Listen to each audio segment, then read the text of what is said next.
ही व्यक्ती तुम्हाला सांगते आहे की जी गोष्ट तुम्ही आता मॅनिफेस्ट करू इच्छित आहात त्यासाठी तुम्हाला आता जागृतपणे ठोस पावलं उचलणं गरजेचं आहे. कारण सध्या तरी परिणामांची तमा न बाळगता फक्त झोकून देण्याची वृत्ती हवी आहे. ही एक प्रकारे कॅल्क्युलेटेड रिस्क आहे, पण पूर्ण विचारांती घेतलेली. त्यासाठी थोडंसं अलिप्त व्हा समाजापासून, आपल्या माणसापासून, दुःख विवेचनेपासून, अगदी सगळ्यातून, आणि विचारपूर्वक सर्व परिस्थितीचा आढावा घ्या. तुमचं मन संवेदनशील आहे, तुमच्या मनामध्ये इतरांसाठी खूप प्रेम अनुकंपा आहे, अगदी पाण्यासारखं रिसेप्टिव्ह आहे म्हणा ना.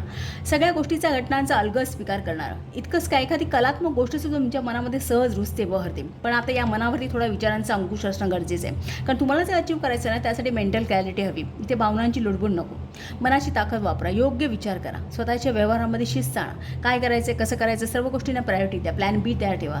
तुमचे गोल अचीव्ह करायचे तर केअरफुल प्लॅनिंग हवंच. प्रॅक्टिकल एलिमेंट, टँजिबल एलिमेंट यांच्यावरती फोकस करा. नवीन आयडिया वापरा, नवीन ज्ञान मिळवण्यावरती भर द्या. या संधीवर जेव्हा तुम्ही काम कराल तुमचं वैयक्तिक डेव्हलपमेंट तर होईलच, पण तुमच्यातल्या नवीन टॅलेंटचा शोध लागेल.